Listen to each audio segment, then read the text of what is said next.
In today's story, an arrogant waiter humiliates an elderly man in front of a crowded restaurant, not knowing he was about to make the biggest mistake of his life. What no one in that room knew was that the old man wasn't just another customer. Stay until the end, because the moment the truth comes out will leave you absolutely speechless. His name was Thomas Bennett, 73 years old, gray hair, kind eyes, and hands that told the story of a lifetime of hard work. He wasn't the kind of man who demanded attention when he walked into a room. He didn't wear expensive watches or designer clothes. In fact, most days he wore the same brown cardigan, faded jeans, and a pair of old leather shoes he'd had for over a decade. But Thomas had something far more valuable than material things. He had dignity, and he had a story. 40 years ago, Thomas opened a small restaurant in the heart of the city. It wasn't fancy, just a modest place with good food, warm service, and honest prices. He worked every single day, cooking, cleaning, serving tables, greeting customers by name. Over the years, that little restaurant grew. It became beloved, a place where families celebrated birthdays, where couples had their first dates, where strangers became friends. Eventually, Thomas expanded. One restaurant became 2, then 5, then 10. But success never changed him. Even when his restaurant chain became one of the most respected in the region, Thomas remained humble. He never forgot where he came from. He never forgot the value of hard work, respect, and kindness. And he never stopped visiting his restaurants, not as the owner but as a quiet observer. He wanted to see how his staff treated customers. He wanted to make sure his values were still alive in every location. That's exactly what he was doing on this particular afternoon. Thomas walked into one of his own restaurants, unannounced, unrecognized, dressed like any other elderly man off the street. He just wanted to sit down, have a quiet meal, and watch. But what happened next would change everything. The restaurant was busy. Lunchtime rush. Tables full. The sound of silverware clinking. Conversations blending together. Soft music playing in the background. Thomas stood near the entrance, waiting patiently to be seated. And that's when he saw him. His name was Derek. Mid-20s. Slicked back hair. Expensive cologne. A perfectly pressed uniform that somehow looked more like a fashion statement than work attire. Derek was one of the waiters, and, judging by the way he carried himself, he thought he was the most important person in the room. He moved between tables with exaggerated confidence, flashing bright smiles at well-dressed customers, laughing a little too loud at their jokes, clearly fishing for bigger tips. But when his eyes landed on Thomas, standing quietly by the door in his old cardigan and worn-out shoes, his expression changed. His smile disappeared. He looked Thomas up and down with barely concealed disgust. Then he turned his back and walked toward another table. Thomas waited. 5 minutes passed. Derek served drinks to a couple in business suits. He took an order from a group of young professionals. He even stopped to chat with a woman wearing a designer handbag. But he didn't acknowledge Thomas, not once. Finally, Thomas cleared his throat gently. "Excuse me," he said politely. "I'd like a table, please." Derek turned slowly, as if annoyed by the interruption. He looked Thomas over again, this time even more obviously. "We're fully booked," Derek said flatly. Thomas glanced around the restaurant. There were at least 3 empty tables. "I see some available seats," Thomas said kindly. "I don't mind waiting if—" "Those are reserved," Derek cut him off, his tone sharp. Thomas nodded slowly. "I understand. How long is the wait?" Derek crossed his arms. "Look, sir, this isn't really the kind of place for walk-ins, especially during lunch. Maybe you'd be more comfortable somewhere. Less formal." The words hung in the air. Thomas felt the sting, but he didn't react. He simply smiled. "I'll wait," he said quietly. Derek rolled his eyes and walked away.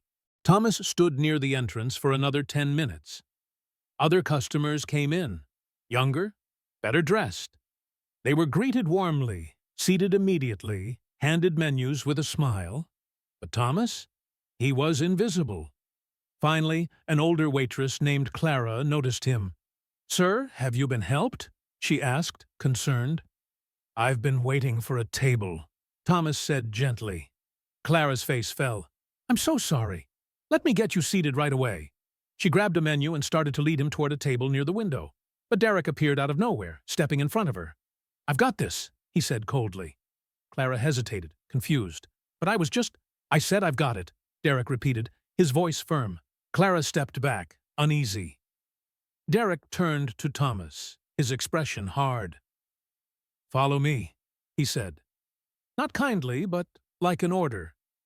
He led Thomas to a table in the very back corner of the restaurant. The worst seat in the house. Hidden behind a support beam near the kitchen door, where the noise was loudest and the lighting was dim.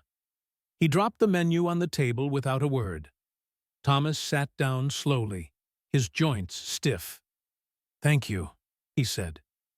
Derek didn't respond. He just stood there, staring down at him with thinly veiled contempt. "Just so you know," Derek said, leaning in slightly, "our prices here are premium. I'd hate for there to be any awkwardness when the bill comes." A few nearby customers glanced over, sensing the tension. Thomas met Derek's eyes calmly. "I'll manage," he said quietly. Derek smirked. "Sure you will." He turned and walked away, muttering something under his breath. One of the customers, a middle-aged man in a suit, leaned toward his wife and whispered, "Did you see that? That waiter just treated that old man like garbage." His wife frowned. "That's awful. Someone should say something." But no one did. Thomas sat alone in the corner, his hands folded on the table, his face calm. But inside, his heart was heavy. Not because of the disrespect, but because this was his restaurant, and this was not what he had built it to be. Thomas ordered a simple meal, soup and bread. Derek brought it over with an exaggerated sigh, practically slamming the bowl onto the table. "Anything else?" he asked, his tone dripping with sarcasm. "No, thank you," Thomas said kindly. Derek walked away. Thomas ate slowly, quietly observing the room.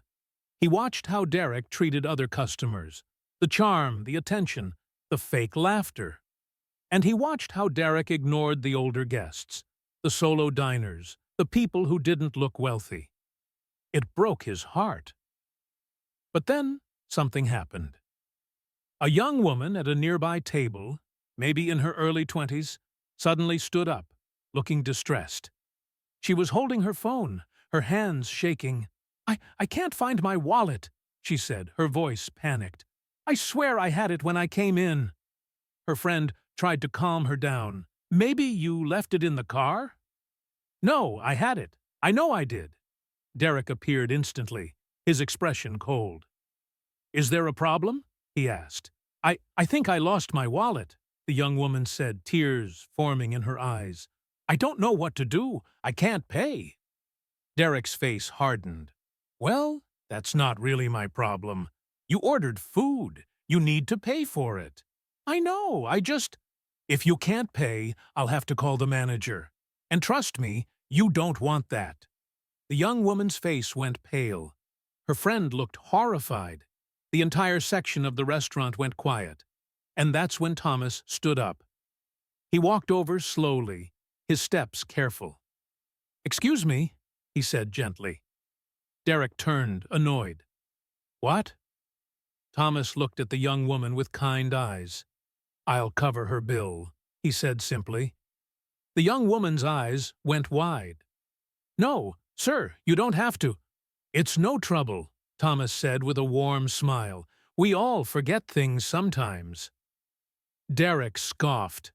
You're going to pay for her? You can barely afford your own meal. Thomas didn't respond to the insult. He just pulled out his old leather wallet and handed Derek enough cash to cover both meals, plus a generous tip. Derek stared at the money, surprised. The young woman's eyes filled with tears, but this time they were tears of gratitude. "Thank you," she whispered. "Thank you so much." Thomas nodded gently. "Take care, dear." He returned to his table. The young woman sat back down, visibly shaken but relieved. Her friend whispered, "That man is an angel." Derek, meanwhile, pocketed the cash and walked away, but not before shooting Thomas a look of pure disdain. "Pathetic," he muttered under his breath. As Thomas finished his meal, Clara, the kind waitress from earlier, approached his table. She looked nervous. "Sir," she said quietly, "I just wanted to apologize for how you were treated today. That wasn't right." Thomas looked up at her with gentle eyes. "It's not your fault," he said. "I know, but—" Clara hesitated. "I've been working here for 3 years, and lately it feels like things have changed. Some of the staff, they only care about tips. They forget why we're really here." Thomas nodded slowly. "And why do you think we're here?" Clara smiled softly. "To make people feel welcome. To make them feel valued." Thomas's eyes brightened. "Exactly," he said. Clara glanced over her shoulder, making sure no one was listening.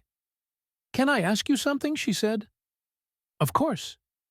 You seem familiar. Have you been here before?" Thomas smiled, but didn't answer directly. "I've been here many times," he said. Clara studied his face for a moment, and then her eyes widened slightly, as if a memory was surfacing.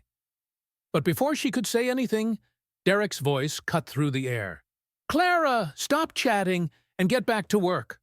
Clara flinched. "Sorry," she whispered to Thomas, and hurried away.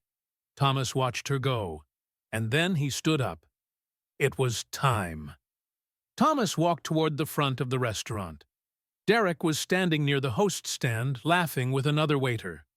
"Excuse me," Thomas said calmly. Derek turned, his expression instantly annoyed. "What now?" he snapped. "You need help finding the door?" A few customers nearby looked over, uncomfortable.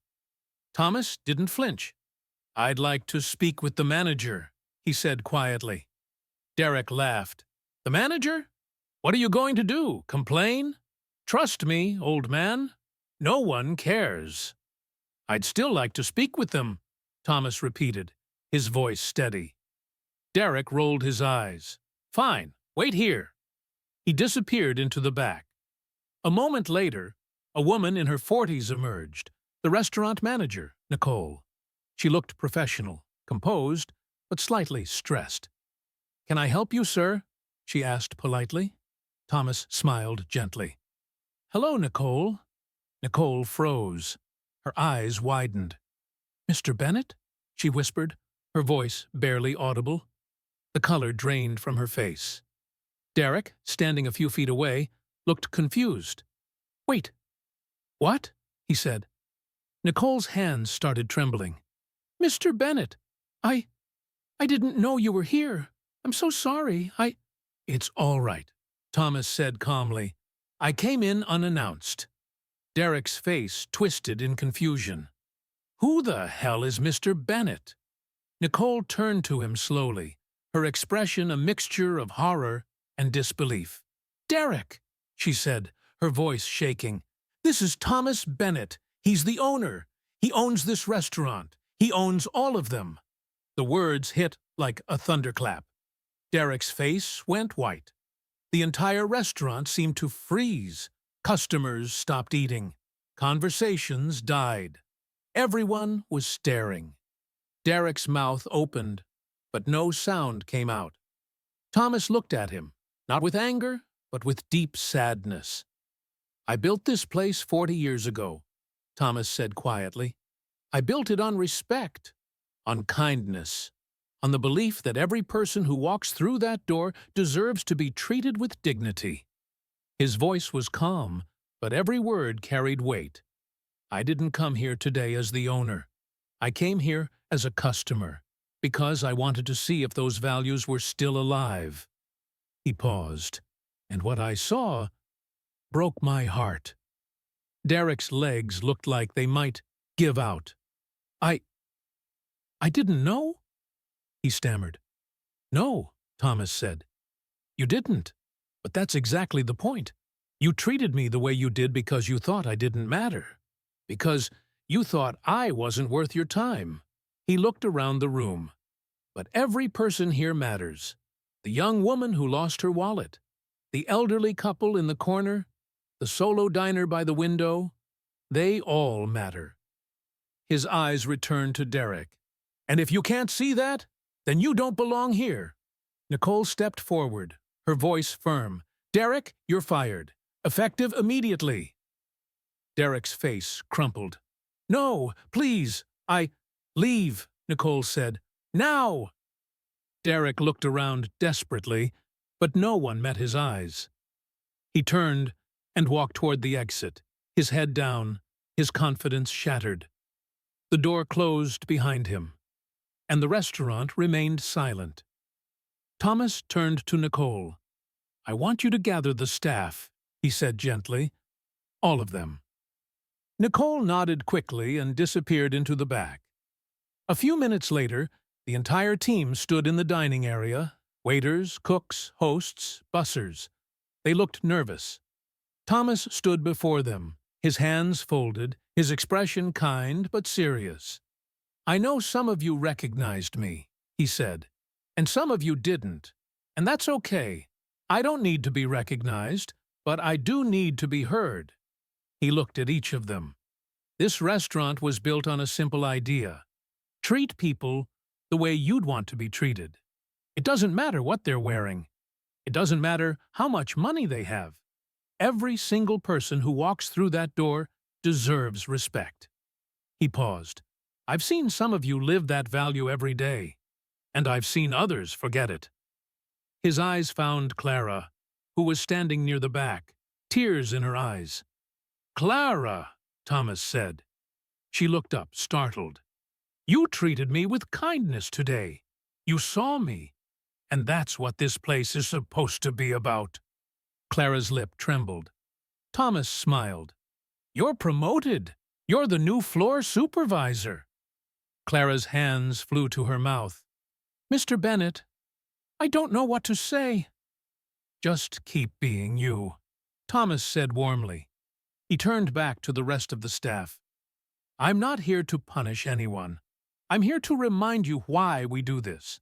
We're not just serving food. We're serving people. And people remember how you make them feel. He looked around the room one last time. Don't ever forget that. The staff nodded, some wiping their eyes. Thomas gave a small smile.